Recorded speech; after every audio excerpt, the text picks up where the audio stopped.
A doutora Rosane teve um imprevisto, não vai conseguir entrar hoje, mas a gente pensou que a Alessandra pode apresentar o tema, né? E o doutor Edson, já que tem um monte de perguntas já pronta, listada num documento Word, Eu também tenho. Boas, cara, boas, cara. vai, Mas vai que ter, ótimo, que delícia. vai ter um debate bom. Tá bom? Então, bom, bem-vindos a todos, né? A mais um fórum do Sapiente Fertigroup. E hoje a gente vai discutir um assunto bem atual, né? Que é o do Ostin, né? A gente vai discutir se a gente precisa dele ou não, né? Então, doutora Alessandra, muito obrigada por ter aceitado o nosso convite, para fazer a apresentação sobre a sua opinião sobre esse assunto. E depois a doutora Edson vai te fazer umas poucas perguntas ao respeito, né? E obrigado, Alessandra, a todo mundo que tá por aqui. E acho que é um tema bastante interessante, porque é um tema que bate na nossa porta todo dia, né, Diana? Quando a gente está induzindo pacientes, é um tema que cada vez mais o casal senta à nossa frente, pergunta sobre duplo estímulo, pergunta sobre todas essas histórias, e tenho certeza que todo mundo está up to date aqui, principalmente a Alessandra, a Melissa, a Larissa, todo mundo que está por aqui está up to date para falar do assunto. Então, Alessandra, a palavra é tua. Muito obrigado, viu? Obrigada a vocês pelo convite. Eu vou compartilhar aqui a tela. Bom, então eu gostaria de agradecer o convite mais uma vez do Instituto Sapiente, do Fertigroup, para a gente conversar sobre o do STEAM. Inicialmente a gente ia fazer um ponto e contraponto, então eu ia falar a favor, e realmente é uma aula que vai falar muito a favor, porque foi para isso que eu me preparei. Então, eu começo, obviamente, lembrando a minha amiga Rosane, que não pôde estar aqui conosco, mas eu tenho certeza que se ela conseguir, ela entra, né, aqui logo depois. E, deixa eu ver se vai passar, ok? Coube a mim falar sobre o sim. Então, a gente vai conversar sobre o do STEAM, se a gente precisa dele, e a minha resposta seria sim. A gente começa falando a respeito do que a gente vê nos nossos consultórios, como o Dr. Edson falou. Nos nossos consultórios, a gente vê pacientes, pessoas que nos procuram, querendo aumentar a família, querendo realmente realizar um sonho. E esse sonho, quando elas nos procuram, elas não têm ideia, a verdade é essa, a maioria das vezes, que realmente a gente passa por várias etapas até chegar a esse tão esperado bebê em casa. A gente sabe que tem a parte da estimulação, coleta dos óvulos, fertilização, blastulação.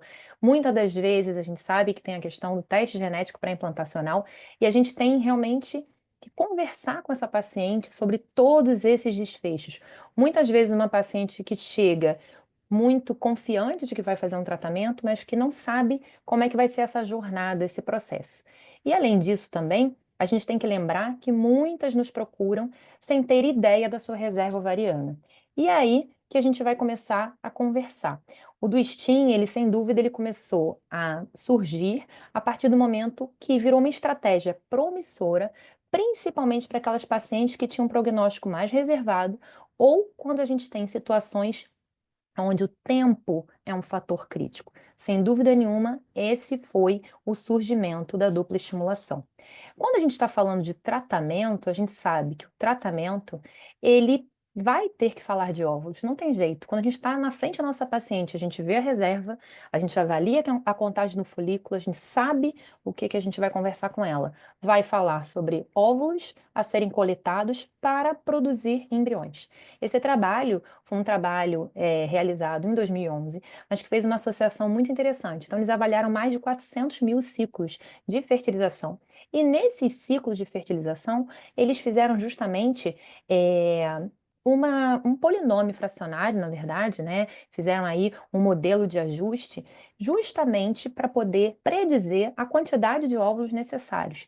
E eles, obviamente, estimaram que quanto mais óvulos uma mulher produzia, maior é a chance dela realmente ter esse nascido vivo. Inclusive, os resultados mostraram, né, uma relação diretamente né, proporcional em relação a isso e com uma obtenção de números de óvulos de aproximadamente 15 para que se obtivesse uma taxa de nascidos vivos semelhantes.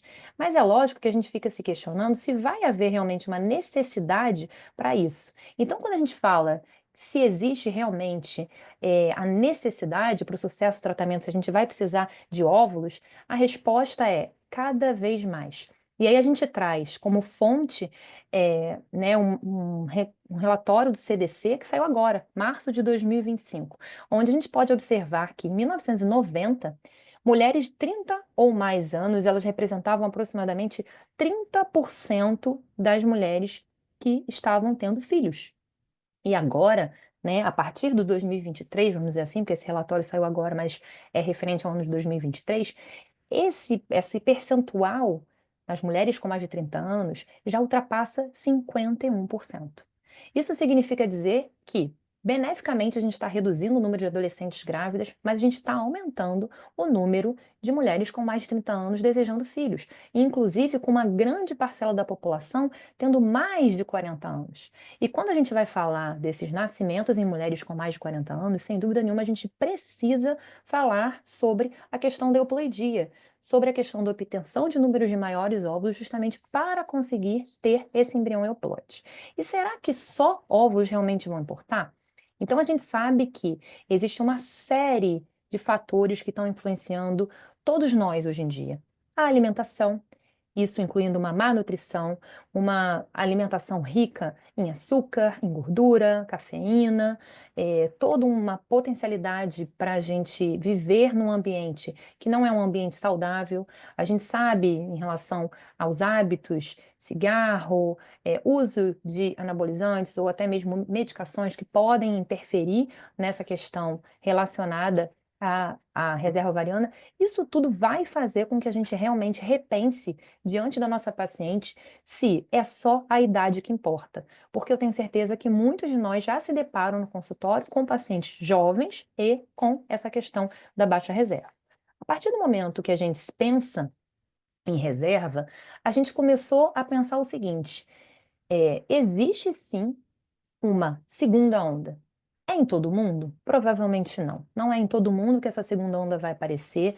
Provavelmente quem tem mais experiência em realização dessa dupla estimulação, desse duo-stim, começa a perceber que algumas mulheres não vão apresentar ao final da primeira estimulação e próximo à primeira coleta o aparecimento de folículos antrais numa segunda onda de recrutamento. Porém, o duo-stim surgiu através de uma percepção da fisiologia.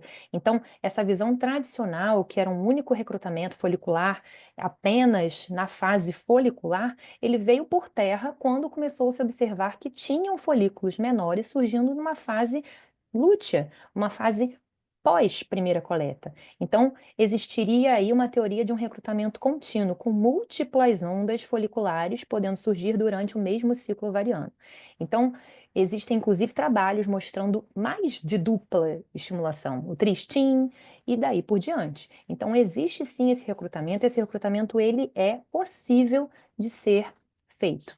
E aí a gente pensa, como é que seria feito isso? Então, nesse trabalho, Velasco conseguiu avaliar, claro, não foi ele o inicial, mas ele conseguiu colocar aí para a gente saber exatamente como deveria acontecer. A gente tem uma primeira estimulação. Essa primeira estimulação, no caso, ele está fazendo aqui o trigger com a agonista. 5 dias depois, ele refaz também o estímulo ovariano já numa fase lútea. A maioria dos trabalhos, inicialmente, foi colocando essa primeira fase de estimulação em ciclos de antagonista. É interessante a gente começar a falar que vão surgir trabalhos com o PPOS, ou seja, o bloqueio com progesterona, porque a gente já utiliza bastante esse bloqueio. Então, uma paciente faz essa primeira fase com a progesterona, ela coleta essa primeira fase, passa esses 5 a 7 dias, alguns trabalhos falam desse intervalo de 7 dias, e posteriormente ela recomeça o processo de estimulação ainda sobre o efeito da progesterona. Alguns trabalhos falam que não há a menor necessidade de você dar a progesterona na segunda fase, até por conta da questão da liberação, né, de todos os folículos que aconteceram na primeira coleta, o aumento dessa questão lútea, mas alguns autores ainda justificam o uso da progesterona na segunda fase. E aí a gente pensa se existe um racional para o uso do duo-stim. Então, o aumento do número de ósseos recuperados, ele sempre foi muito comparado entre o duo-stim e fases únicas de estimulação. A maioria dos trabalhos inicialmente foi feito isso, ou a comparação da fase folicular com a fase lútea. E aí a gente pensa, poxa, Se a gente está fazendo uma dupla estimulação, ou seja, eu estou estimulando 2 vezes a mesma paciente, é meio óbvio que ela vai ter mais óvulo do que uma paciente que vai participar de um estímulo convencional, porque a gente está fazendo 2 vezes. E aí, o que aconteceu foi que nessa meta-análise, eles conseguiram também, além de comparar o do STIM com uma estimulação única, comparar através de 2 trabalhos, que totalizaram aí 85 pacientes, a estimulação dupla. Então, algumas pacientes fizeram do STIM, ou seja, do jeito que nós conhecemos, com 5 dias de intervalo e uma nova estimulação, e outras pacientes que foram comparadas a essas fizeram, então, estimulação sem, obviamente, esse intervalo, esperando a próxima menstruação para justamente avaliar. Qual não foi a surpresa quando eu, obviamente, comecei a ler essa meta-análise, que eu falei, ué, então quer dizer que está favorecendo o do STIM quando a gente está falando em relação principalmente ao número de ócitos obtidos, mais do que a dupla estimulação. E aí eu fiquei pensando, é melhor a gente ir lá ver o que que acontece com esse trabalho. Então, o primeiro trabalho foi um trabalho que foi realizado um RCT. Ele foi justamente feito com cegamento dos pacientes, e vocês podem ver na tabela 1 que não houve realmente diferença significativa em relação nem ao número de participantes, nem à idade. O antimileriano também é muito semelhante, contagem de folículos, não tinha nenhuma diferença entre os grupos. Só que, quando nós vemos obtidos e também o tempo de obtenção de embriões euploides, a gente vê que o do STIM acaba realmente tendo, né, mais rapidez na obtenção desses ócitos. E aí é interessante a gente também levar em consideração que esse tipo de protocolo foi o protocolo que nós conhecemos, ou seja, o primeiro ciclo de todos os 2 grupos foi com antagonista. Deixa eu ver. Acho que vocês não estão vendo, vocês estão vendo só a minha tela, né? Não estão vendo vocês, porque vocês estão aqui comigo. Eu não gosto de me sentir sozinha nas aulas, então tem todos vocês aqui, mas vocês estão vendo só o PowerPoint. Bom, então já tinha passado, já tinha explicado aqui, e aí a gente falou justamente para quem, né? Para quem que vai ser realmente esse do STIM. E aí a gente começa a falar sobre os benefícios que a gente tem. E aí a gente fala que o primeiro benefício, sem dúvida nenhuma, é para paciente com baixa reserva ovariana, uma baixa resposta ovariana, nossas famosas poor responders. E por que que eu trouxe primeiro, né, essa foto do critério de Poseidon? Para a gente lembrar que a paciente que é baixa respondedora, que é má respondedora, ela tem critérios bem estabelecidos. São as pacientes que, independente da idade, vão ter uma contagem de folículos antrais abaixo de 5 ou realmente um antimileriano menor do que 1,2. A gente pode querer extrapolar para pacientes que sejam grupo 1, grupo 2, por quê? Porque eu quero que ela tenha mais óvulo para congelar, porque eu quero que ela tenha mais embrião para biopsiar. Mas o do STIM, ele não foi pensado para esse tipo de paciente. A extrapolação, ela não tem evidência científica. E, claro, para a gente fomentar a nossa discussão, eu trago também, né, o relatório em relação à estimulação ovariana do Esri, que fala que a dupla estimulação, ela só deve ser utilizada no contexto de resposta de pesquisa clínica. Aí você pensa, poxa, então a gente realmente não tem evidência. Eu já estou fazendo até o contraponto aí para o doutor Edson não bater muito em mim depois. E em relação também à questão relacionada à parte de preservação de fertilidade, a gente sem dúvida pode pensar, a gente pega uma paciente, ela está com um diagnóstico oncológico, esse diagnóstico vai remeter ela a algum tratamento. Ela precisa ser estimulada o quanto antes, o mais rápido possível e com a maior quantidade possível de óvulos. Então, consequentemente, o que que a gente precisaria dizer? A gente precisaria falar que, sim, em pacientes onde a gente tem uma urgência de estimulação, onde a resposta precisa ser urgente, a gente tem, pelo menos, né, critério, né, da Esri em relação à evidência, que a opinião de especialista é que sim, pode ser considerada sim nesses ciclos, principalmente para obter, né, otimizar, vamos dizer assim, a obtenção de ossos num curto período, permitindo um tratamento médico ou, né, oncológico barra cirúrgico mais rapidamente, podendo utilizar quando a primeira estimulação também não fornecer um número suficiente de ócitos. Por quê? Essa paciente nos procura no momento em que ela realmente precisa e tem pressa para obter isso.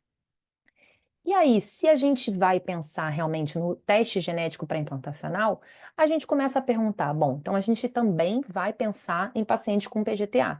E aí a gente precisa de mais embriões? Sem dúvida alguma.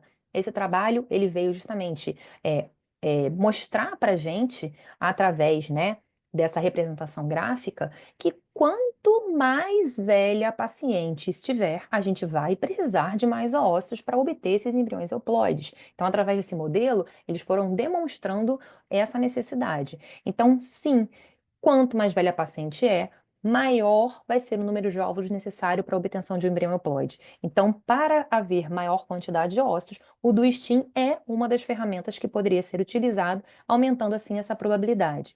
É relevante também a gente lembrar que vários trabalhos já compararam o número de embriões euploides de acordo também com a fase. E não houve uma redução do número de embriões euploides de acordo com a fase lútea. Então é interessante a gente falar sobre isso também, que não teve essa redução em relação à qualidade. E, mais importante, reduzir o tempo para a obtenção dos blastocistos euploides. Sem dúvida nenhuma, isso faria com que a gente pensasse em realmente ofertar para essas pacientes que tivessem a necessidade do PGTA ou do STIM. E essa segunda fase, como eu acabei de conversar com vocês, sim, há uma sugestão de que a qualidade dos embriões obtidos na fase lútea, com esse protocolo, ele é comparável às da fase folicular.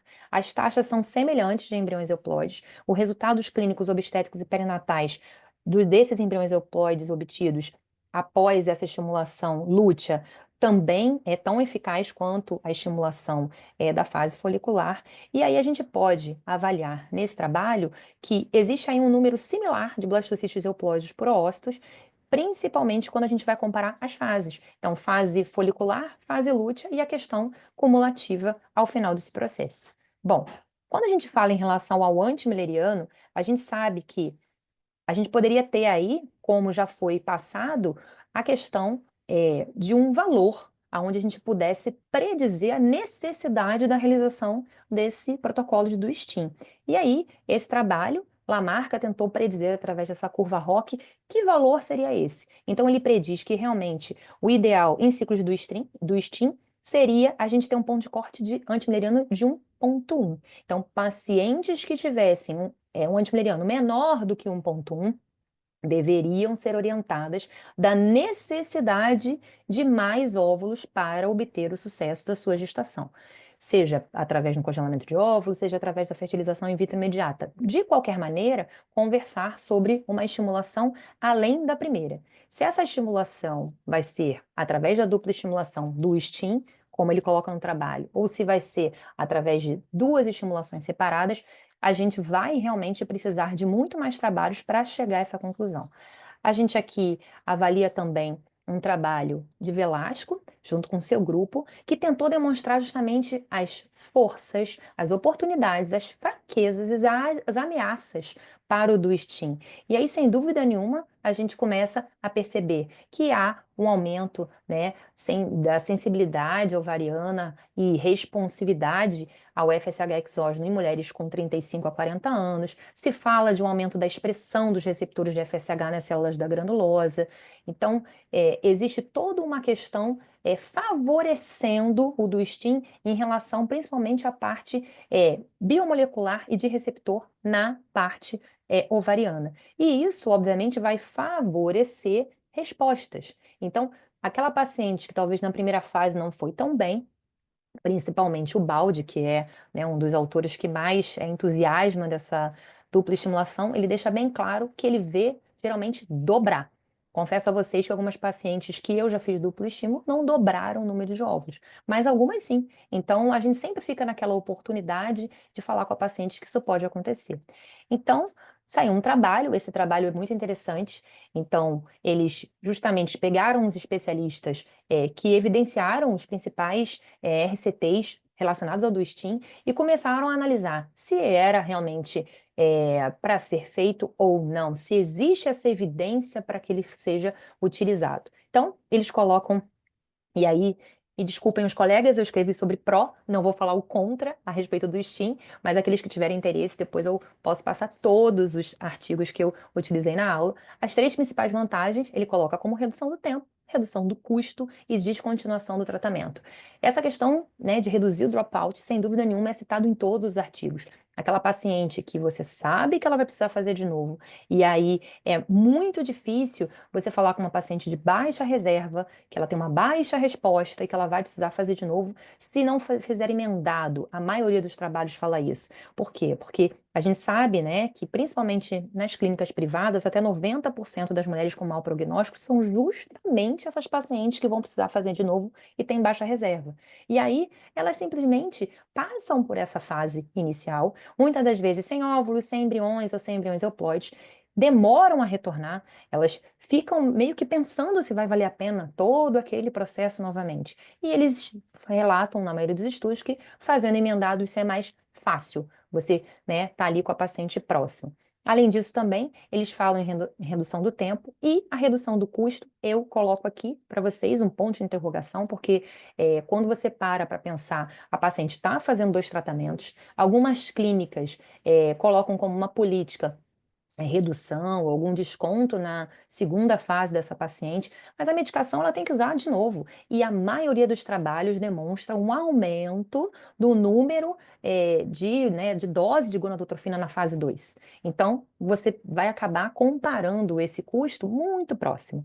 Esse outro trabalho, ele conseguiu avaliar uma obtenção de 1,5 a 2 vezes mais ósseos, mas os próprios autores, que foi o Baldi, o Velasco e o Carlo, disseram que não era um trabalho que realmente a gente poderia considerar, porque ele foi muito além, ele extrapolou muito além do que é o real na maioria dos estudos, que é 0,5 a 0,8 mais ócitos em relação à primeira fase. Sem dúvida nenhuma, a gente precisa, para implementar esse duoestímulo laboratório eficiente de alta qualidade, com uma cultura eficiente a blasto, vitrificação, porque esses embriões vão ficar criopreservados, ou esses óvulos vão ficar criopreservados, para que seja feita a segunda fase. E, sem dúvida, o duoestim se encaixa perfeitamente nessas estratégias que vão falar do PGTA, porque o PGTA, ele vai levar a blasto, vai haver criopreservação para biópsia. Outra relação também, como eu já falei, a redução do dropout e, além disso, ele coloca nesse trabalho uma questão que está cada vez mais comum, que é justamente o turismo médico. Pacientes que venham do exterior para fazer tratamento conosco, seja de congelamento de óvulos, seja de fertilização, que a gente conseguiria reduzir o tempo fora de casa, ou seja, ela passaria por um período mais rápido para a obtenção de ócitos e também para obtenção relacionada aí ao número de embriões que houvesse necessidade. Como conclusão, a gente sabe que o duoestim representa uma estratégia valiosa e promissora, existe um maior número de ócitos em um período mais curto de tempo. Melhora significativamente os resultados dessas pacientes realmente onde há indicação, então a gente precisa falar do duoestim para pacientes específicas. Se a gente for realmente extrapolar para qualquer tipo de paciente, a gente não vai ver benefícios reais em relação a esse tratamento. Deixo aqui meu contato para aqueles que quiserem também os artigos, podem me mandar e-mail, não tem problema nenhum, e aí a gente consegue, obviamente, depois mandar tudo para vocês. Agradeço mais uma vez a todos os nossos patrocinadores. Muito obrigada. Muito obrigado, Alessandra, super, super claro. Maite, como é que você quer a dinâmica agora?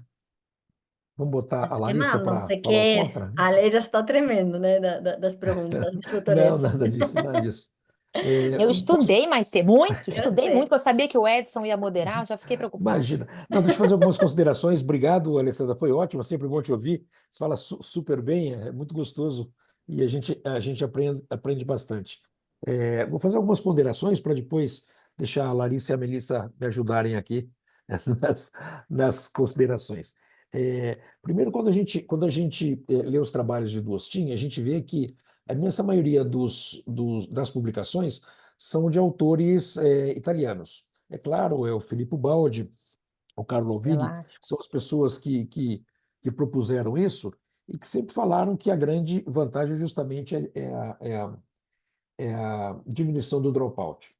Eu coloco algumas questões aqui que são questões do dia a dia. Por exemplo, o paciente fazendo Duostin, ela tem 10 dias de estímulo, mais 2 para fazer o trigger, depois ela espera mais 5, depois ela tem mais 10 dias de estímulo, 2 dias para trigger. Então ela tem aí 29 dias de acompanhamento, são 2 punções, 2 anestesias. Eu não sei se a paciente do nosso perfil, a paciente brasileira, vamos falar aqui de São Paulo ou do Rio de Janeiro, tem essa disposição, esse tempo e essa paciência para fazer um acompanhamento com 29 dias, com injeções aí por 20 dias entre um estímulo e outro, então isso é um grande ponto para ser comentado.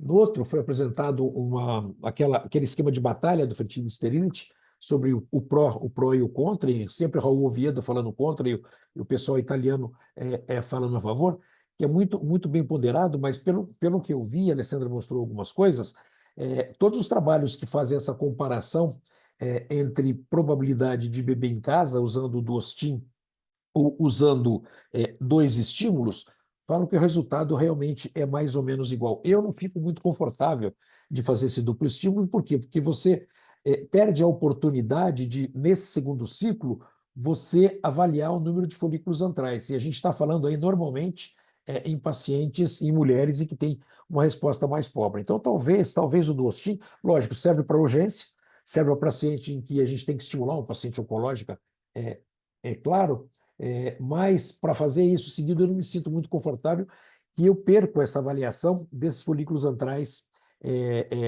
serem avaliados. Tem um grupo, eu até conheci outro dia, que é o grupo, como é que chama aqui? Falam isso com o estudo BISTIM, em que é uma publicação de Human Reproduction em 2023, dizendo que realmente não tem vantagem do Duostin quanto aos dois estímulos. E eles colocam, um grupo que no harm IVF, quer dizer, aqueles grupos que falam mais da parte emocional, que parece que fica muito pesado para essa paciente fazer esses dois estímulos.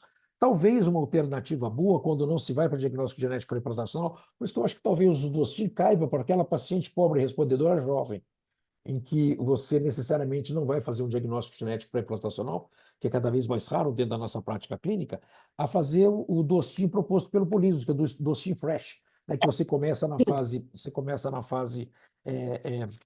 da segunda fase e vai para a primeira fase e tem a oportunidade de preparar esse endométrio e transferir a fresco. Importante saber que realmente o número de embrião ploide tanto faz se fazer Duostin, fazer 2 ciclos, parece que isso é muito semelhante, mas eu acho que o grande ponto, quando a gente já tem uma mulher com pobre resposta, é a gente combinar muito bem com ela a estratégia que a gente vai fazer. Tudo bem que que a gente tem um menor dropout com essas pacientes, mas isso é o que diz a comunidade europeia. Eu não sei se aqui, eu acho que aqui o dropout pode ser maior. Se você combina muito bem, se você explica muito bem para essa paciente, você vai precisar de mais embriões, e combinar com ela que vai ser feito assim, até a parte comercial, já combinar com ela assim, eu acho que a gente consegue diminuir bastante esse dropout. Então, as publicações deixam claro que o número de embriões euploides é o mesmo, as publicações deixam claras que não tem vantagem de se fazer esse duplo estímulo ou fazer dois ciclos, e como eu disse, e repetindo, me sinto mais confortável em avaliar o segundo ciclo, ver o número de folículos antrais. E se você vai fazer um diagnóstico genético pré-implantacional, só se o paciente tem realmente muita pressa, mas a partir do momento, eu não sei se isso é um viés meu, mas a partir do momento que eu coloco para essa paciente, para esse casal, a imensa maioria prefere 2 ciclos do que o duplo estímulo, principalmente por esses 30 dias, 29 dias de estímulo ovulatório. Eu coloco mais as minhas impressões pessoais, Alessandra, mais do que a literatura diz, que você mostrou muito bem, realmente não existe diferença entre um ciclo e 8, basta aí você, como eu disse, combinar bem com essa paciente a estratégia que você vai fazer.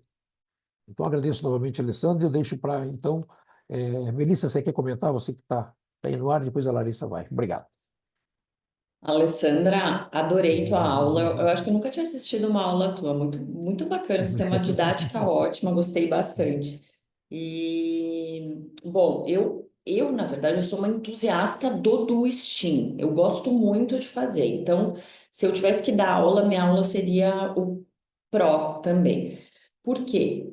Eu acho que sim, os trabalhos têm mostrado que os resultados são iguais em termos de número de óvulos, número de blastocisto euploide, mas o que eu vejo é que para o dropout, para conforto da paciente, apesar de ser hard, né, Edson, de ser bem pesado para a paciente, o que eu vejo, né? Ela já começa a segunda estimulação ali no 5º dia, eu começo no 5º dia e não faço ultrassom, tá? Mas ela tem os embriões e ela ainda não tem o resultado do teste genético. Então, eu acho que isso faz com que ela não desanime. Ela, puxa, vamos para a próxima. Porque a maioria das pacientes chegam no consultório da gente ali ao redor de 40 anos, querem ter mais de um filho, então a gente já teria que programar ou 2 ciclos ou essa dupla estimulação, lógico, dependendo da reserva ovariana. Se a paciente tem uma reserva ótima, a gente faz um ciclo, espera o resultado e depois vê se faz outro. Então, eu gosto muito, tá? E outra coisa que eu penso do STIM para paciente com congelamento de óvulo, eu acabo fazendo muito congelamento de óvulo. São pacientes que, se você deixar essa paciente para o próximo ciclo, ela não volta. Ela quer terminar tudo logo, ela quer fazer um check, né?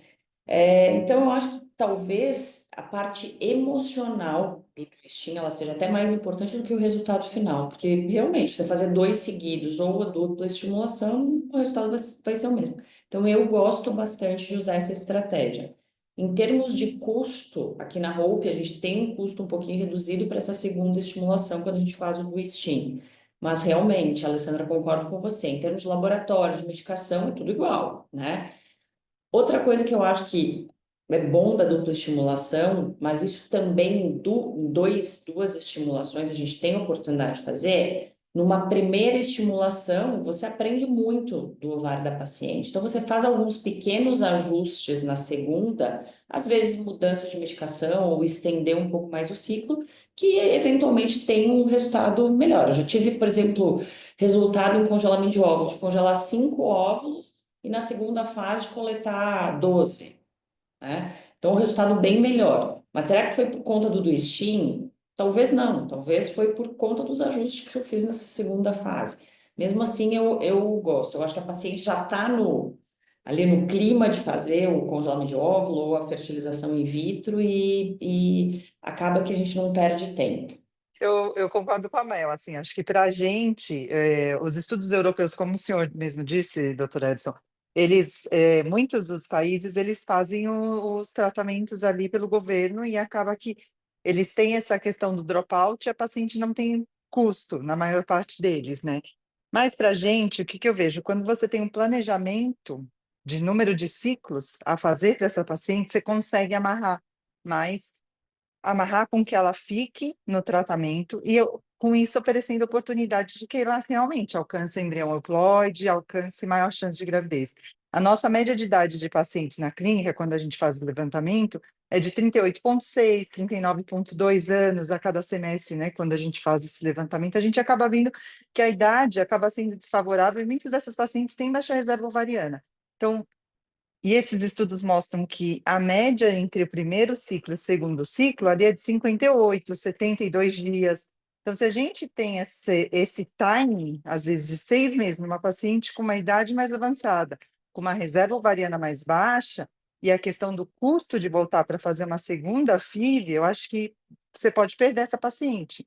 Então, muito do que eu uso muito dupla estimulação, ou tento já nesse planejamento já planejar custos e o número de estímulos com o número, né, com o cálculo do número de óvulos, para tentar atingir ali o número de óvulos, para atingir o número de embriões euploides. Então, eu sou adepta ao do STIM, se eu fosse apresentar uma aula também seria difícil falar contra, embora se a gente utilizar os RCTs embasado, não tem um embasamento forte para dupla estimulação. Acho que mais a questão do dropout e a questão de planejamento para oferecer oportunidade realmente dessa paciente engravidar.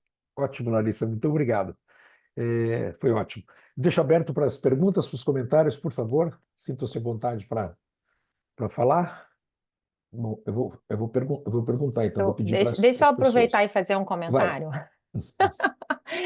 Então, quando a Maitê propôs essa aula, né? Até ela tá aqui, ela sabe. Eu falei assim, sério que eu vou ter que falar assim? Porque eu faço, mas eu não sou entusiasta. Então, assim, eu comecei, obviamente, eu tentei me embasar justamente para poder defender, né? O que me propuseram foi a defesa do STIM, mas eu já tive paciente que numa fase lútea, né, de estimulação, vamos botar aqui uma segunda fase, eu tive cancelamento, ou seja, a paciente, ela não foi bem. E aí eu acho que a gente tem muito disso. Conforme a gente vai tendo as nossas, né, vivências com as pacientes, às vezes a gente pega um certo, né, aversão à situação. Então, gostei da Melissa ter falado que ela não faz ultra, porque eu sempre faço. E aí, quando eu olho aquele ovário cheio de cisto e não vejo os folículos, eu já fico com um pouco de pé atrás. Mas eu tô falando por mim. Assim, lá na clínica, né, lá no Vida, a Cecília, por exemplo, ela é muito entusiasta do tratamento, ela faz muito, e ela tem essa questão de, independente do número de folículos antrais que é visto nesse momento, ela estimula. Então, na verdade, fazer ou não fazer a ultrassonografia não faria diferente. Eu realmente acho que existem pacientes que não fazem a segunda onda de recrutamento, que você não identifica esses folículos, principalmente no final da sua primeira fase. Então, você já está ali próximo a fazer a sua coleta e você identifica e fala assim: não, essa paciente só tem os folículos realmente dessa primeira fase que ficaram lindos. E cadê os pequenininhos para eu pensar numa fase 2? Então, eu ainda sou aquela médica que vou avaliar, converso com todas as pacientes de baixa reserva sobre a existência da dupla estimulação. Lá na clínica a gente também faz um valor diferenciado na segunda fase, mas eu acho que acaba sempre tendo um pouquinho mais de medicação, então na hora, né, de colocar tudo na ponta do lápis, ela identifica que é muito semelhante. Então eu acho que a gente precisa realmente conversar que existe, pensar se vai fazer durante o processo e caso não faça, é aquela coisa, conversar, olha, você já sabia que você precisava de mais um estímulo, eu não vejo nesse momento né, uma evidência boa para a gente começar, mas você vai precisar de uma segunda fase. Agora, realmente, para quem está fazendo o estudo genético, para quem teve poucos embriões para biopsiar na primeira fase, como a Melissa falou, às vezes você já partir para uma segunda estimulação sem saber da resposta de euploidia ou não, meio que te dá um gás. Às vezes você tem dois ali, então vamos fazer mais embrião. Mas eu não faço em todas, não. Eu sempre avalio essa questão de reserva, de como é que está essa contagem aí, quando possível identificar. E já deixei de fazer muito quando eu não identifico. Eu falo para o paciente, eu não estou vendo folículo antral nenhum, não estou me sentindo segura de começar uma fase 2 para você. Te ajudei, hein, doutor Edson, porque eu meio Muito. que bati um pouquinho no do Stim. Eu, Alessandra, tem na uma pergunta. verdade, Desculpe, pode só falar. complementando, Alessandra, eu avalio os folículos da segunda fase na coleta dos óvulos, tá? Eu acho que é uma boa fase para a gente ver, por isso que eu não faço ultrassom, tá? E sobre o cancelamento, eu tenho raríssimos cancelamentos na segunda fase, raríssimos, tá? Só que eu acho que essa paciente, Alessandra, talvez fosse ter cancelamento se a gente fosse colher na fase lútea mesmo, tá? Porque eu também começo muito a estimulação em fase lútea, tá? Às vezes a paciente chega, tem um corpo lúteo, eu falo, ó, vamos começar. Então, eu acho que talvez isso do cancelamento independe de ser um do STIM. Às vezes aquela paciente, né, para aquela fase vai ter uma fase lútea ruim. E eu tive a oportunidade de estar no serviço do balde junto com o Oscar, inclusive, né? E foi em 2017, que foi logo que o balde tinha publicado o artigo do Duistin. Eu voltei muito animada, tá? E casualmente o primeiro caso que eu fiz foi um caso de PGTM. Então, essa paciente precisava de muito embrião e ela tinha 32 anos, baixa reserva. Na primeira fase, ela teve 2 embriões. Na segunda fase do STIM, ela teve 6 embriões, tá? Aí, bom, conseguimos lá um embrião, foi o PGTM e tal, fez, engravidou. Voltou, tipo, uns 2, 3 anos depois, com 35 anos. Eu fiz exatamente a mesma coisa. Primeira fase, teve um embrião. A segunda fase, 5 embriões. Então, você vê, para aquela paciente especificamente, a fase lútea era melhor. Eu poderia ter feito sempre fase lútea também, né? E aí eu acho que entra muito a nossa prática clínica, né? Por exemplo, você não gosta tanto, eu já gosto mais, e nem está totalmente certo ou errado. Por evidência científica, está todo mundo certo, né? Mas eu acho que entra muito aquilo que a gente que vê né, na prática. Isso é a beleza da medicina, isso é muito legal, gente. Melissa, pergunta prática, aproveitando você. Você disse que você avalia os folículos no momento da punção. Você punciona todos ou você deixa os pequenininhos? Sabe que essa foi uma pergunta que fizeram para o Balde lá, no dia que a gente estava, tá? E ele falou assim, que não funcionava todos, mas ele falou que, por exemplo, deixava os folículos ali com 10, 11 milímetros, tá? Mas ele falou assim, eu não funciono porque também não vai vir ovo, tá? Então, eu funciono só os maiores, os que estão muito pequenos, eu deixo para estimular na segunda fase, não funciono os pequenos. É isso eu faço também lá na clínica, todo mundo faz assim. Assim, deixa os pequenininhos, funciona os maiores, justamente pensando nessa questão da segunda fase. Alessandra, tem uma pergunta aqui no chat. Como lidar com a maturação assimétrica de ócitos induzida pelo protocolo do Ostin? Olha, na verdade, se você pensar na segunda fase, eu não vejo isso acontecer. Sim, eu acho, mais uma vez, a gente vai falar, como a Melissa falou, assim, se essa paciente numa primeira fase já teve essa, né, assincronia folicular, é dela, não do protocolo. Eu acho que, na verdade, aí você tem que pensar até antes mesmo de dar o start do início, né? Foi essa área que perguntou. Eu acho que você pode pensar em algumas coisas para fazer antes de começar a sua estimulação. Até, né, a gente sabe, a 2 prime, às vezes de um período de pílula, ou seja, para poder fazer esse recrutamento ficar mais homogêneo. Mas eu não vejo como sendo do STEAM, não. Principalmente em fase lútea. Aí na fase lútea eu não vejo mesmo. Não sei se a Sara quer colocar alguma experiência, se ela quer falar que teve, né? Para a gente poder discutir. Oscar levantou a mão. Não, só para dizer, Mel, que a Cecília estava lá também. Então, eu acho que todo mundo que foi em 2017, lá, quando estava começando as publicações, meio que comprou essa ideia, né? Eu comprei também, eu gosto. Eu acho que diminui dropout. Eu acho que o público de altíssimo risco de dropout é exatamente o que você falou, é o da preservação da fertilidade. Porque a que está atrás de um bebê não conseguiu do primeiro, ela muito provavelmente vai voltar, né? A do congelamento de óvulo que fica meio solta mesmo. E aí, para emendar uma pergunta prática, assim, em relação ao trigger, né? Para vocês que fazem bastante do Steam.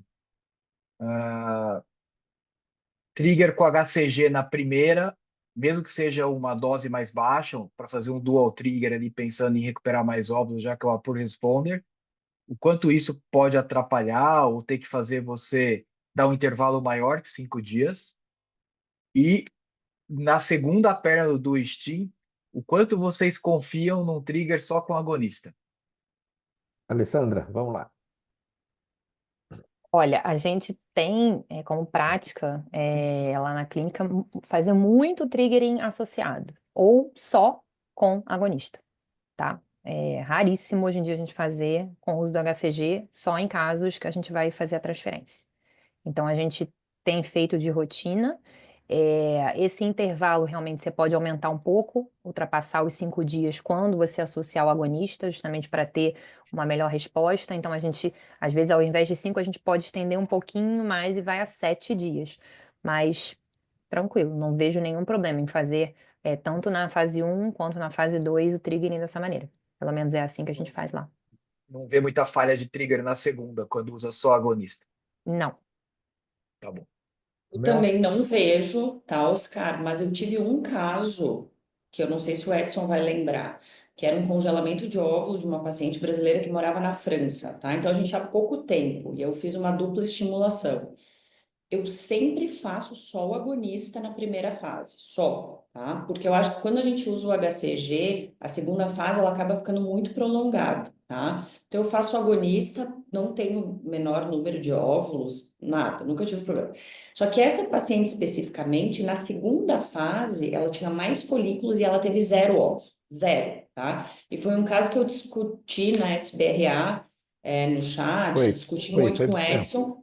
E a gente não achou nenhuma causa, talvez a única causa fosse que uma depressão completa do estoque de ALH endógeno dela na segunda fase, tá?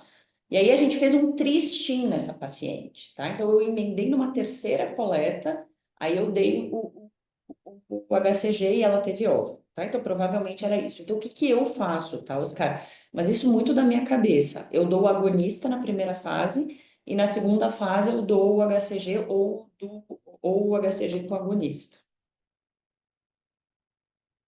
Tem bastante lógica mesmo. Comentários, vamos lá.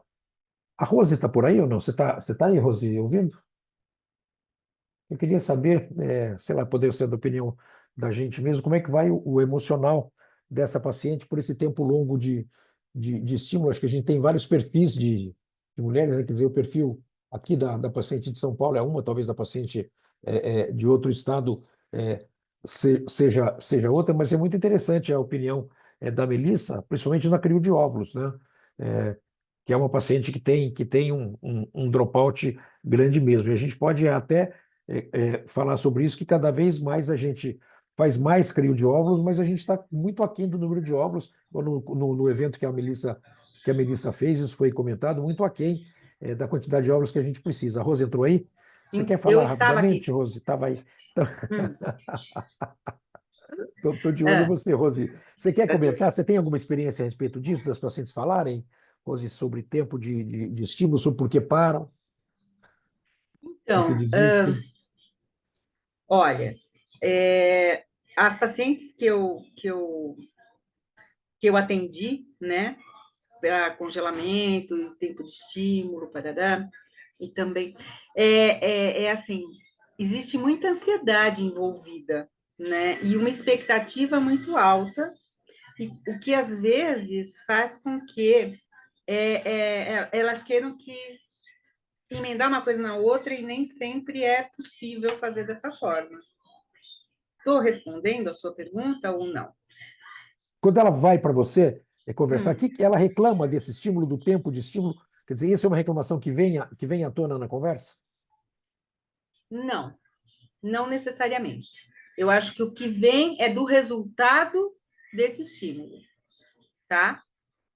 Quando o resultado não é o esperado, aí vem.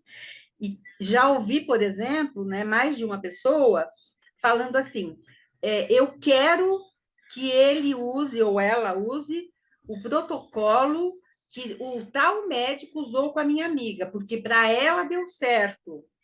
Né? Então, existe muito essa comparação e um nível alto de informações que circula, muitas vezes, que são desinformações, né? Porque elas não levam em conta que o protocolo que é bom para uma pessoa pode não ser para outra, né?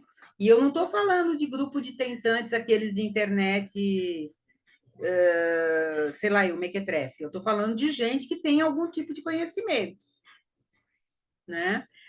E aí, assim, o meu trabalho é mostrar que existem protocolos diferentes e que a gente tem que confiar na equipe que a gente está, né? Então, assim, tem gente que reclama muito, que se sente muito inchada, que se sente muito mal, que se sente invadida, né? Essas são as queixas. Então, assim, de uma maneira geral, né, acho que essa é uma fase em que elas se sentem participando do tratamento. Interessante a tua colocação, porque justamente parece que não é uma proporção muito grande dela estar sendo estimulada mais vezes, né? Então, isso, para mim, está sendo importante, porque eu não sou muito entusiasta do OSTI, mas essa minha impressão da paciente estimular há muito tempo parece que não é uma coisa marcante, né? Quando ela chega no emocional, né? Uhum.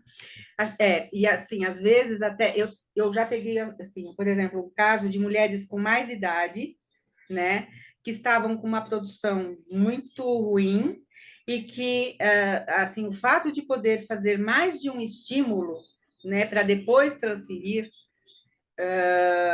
aliviava, porque posso conseguir mais embriões, nem sempre acontece, mas assim, o fato de poder estar fazendo, é como se fosse, estou fazendo o que eu posso, eu estou fazendo a minha parte, antes de aceitar uma óvulo recepção.